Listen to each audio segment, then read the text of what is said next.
Se fala muito na internet hoje sobre o vício em dopamina, né? As pessoas têm Perfeito. essa. Talvez até as redes sociais que engajam esse tipo de comportamento mesmo, né? Uhum, Então, a gente fala também, falou outros dias aqui sobre jogos, né? uhum. Online, aposta, que tudo isso é uma explosão de dopamina de forma artificial, não sei se existe esse Sim, termo, né? aham, Mas que talvez prejudique a saúde da pessoa, né? Como é sim. que você percebe disso? O que a pessoa Cara, pode começar a trabalhar para melhorar essa essa parte? pergunta é muito legal, muito legal. Vamos pensar assim, tá? O ser humano é viciado em dopamina. Dopamina é a recompensa do que ele faz, né? Tá. Então a gente é viciado em dopamina.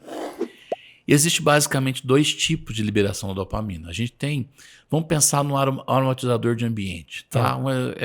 Eu gosto de falar com exemplos, com É metáforas, porque ótimo, fica ótimo a gente perfeito, entender, né? excelente. Então vamos lá, um aromatizador de ambiente. A gente pode colocar no modo que você libera um aromazinho pouco e constante, ou a gente pode colocar naquele modo que a cada 3 minutos ele solta um pico de aroma e depois, tá? Perfeito. Então a gente tem esses dois modos da dopamina ser liberada. A gente pode ter uma liberação aguda, tá? Então eu pulo de paraquedas, eu corro em alta velocidade, eu faço alguma coisa, eu recebo uma notícia, né? Eu vejo alguém que a gente gosta, então solto uma Legal. descarga alta, né? Ou eu posso ter uma geração contínua. Eu estou trabalhando, eu estou aqui no piquenique com a minha família, eu estou conversando com meus amigos e o papo tá legal. É uma liberação mais contínua, Legal. tá? Um dos segredos de uma saúde legal é você conseguir um estado onde a liberação da dopamina ela não seja um pico, nem seja muito alto, mas seja uma liberação mais contínua. É um estado que a gente fala de uma certa felicidade, Eu certo? tava pensando nisso, tipo É, assim, uma certa felicidade, tá?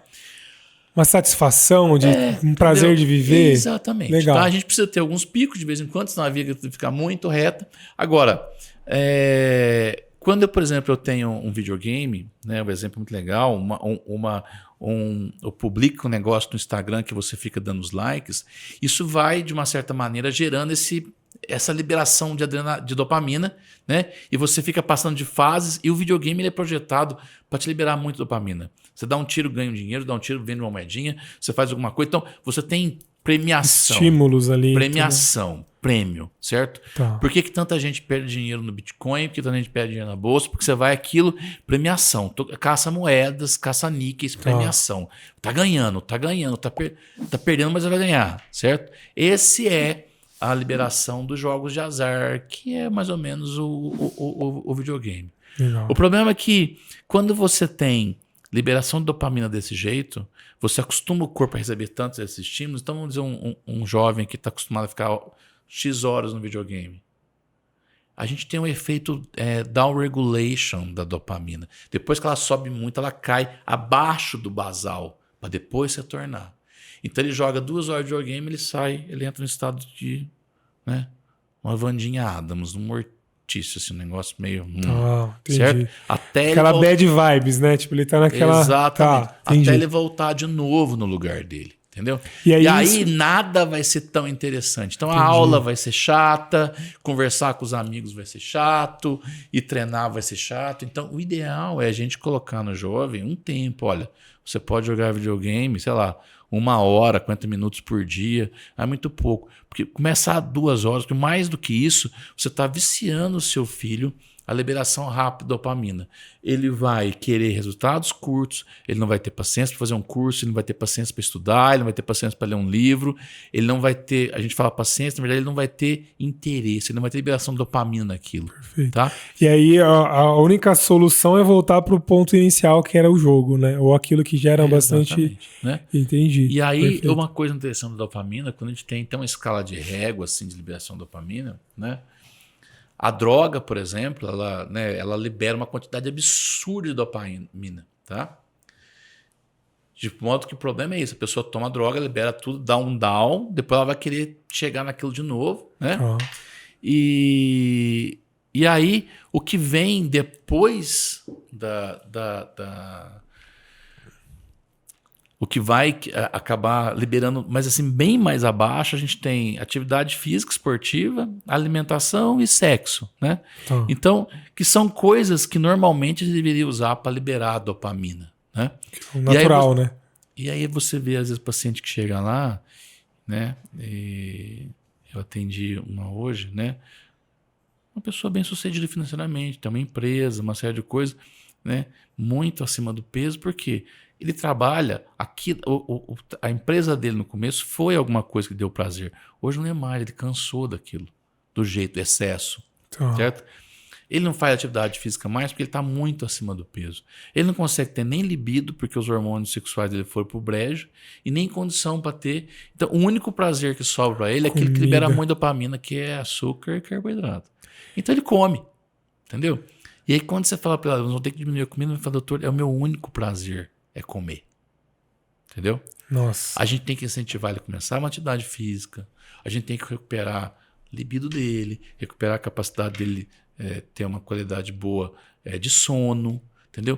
Para ele começar a não ter só na comida a fonte de prazer. Isso é muito triste quando a gente chega e fala isso, né? Caramba. E olha que legal, que às vezes é aquilo que você falou, né?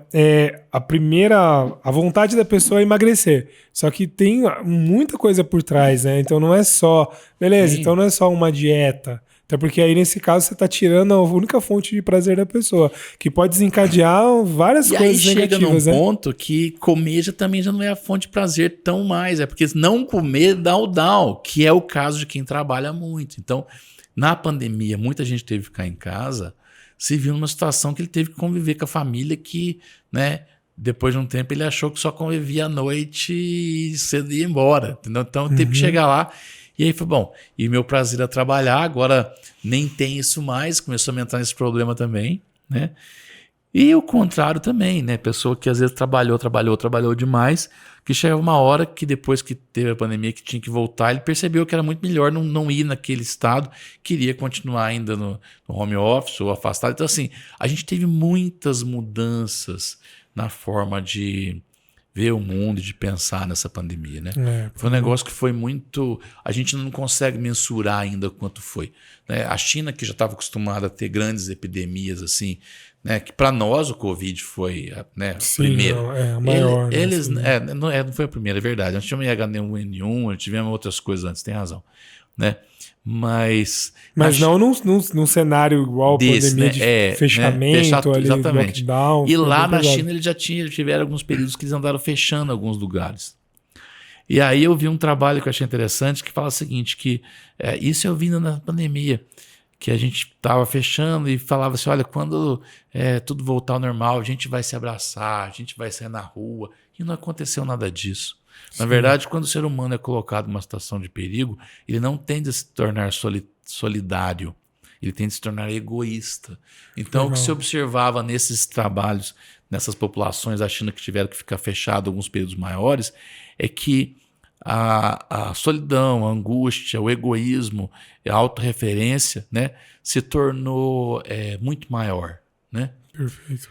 E aí ainda existe um outro lado ainda que também me veio agora à mente. É o fato de que, por exemplo, vamos pensar essa postagem, né? Então o cara tá lá, tá com dívida, não sabe como sair, né? Você estava me falando que você trabalha em ajudar a pessoa a entender como é que funciona o sistema bancário e sair. Ele não sabe como sair. Perfeito. Ele não é falta de trabalho. O cara trabalha feito um maluco, entendeu? Mas ele tem um filho que tá doente, ele tem uma outra situação. E aí, de repente, ele lê um negócio. Olha, não existe pobreza que resista a 14 horas de trabalho. Meu, de verdade, é uma maldade que não tem tamanho. Um negócio desse. E a gente escuta muito isso. Confie mais em você, seja mais você. Sendo que, na verdade, eu acho que é o seguinte, olha, você tem que confiar em você a tal ponto que se precisar de ajuda, você tem que pedir. Isso.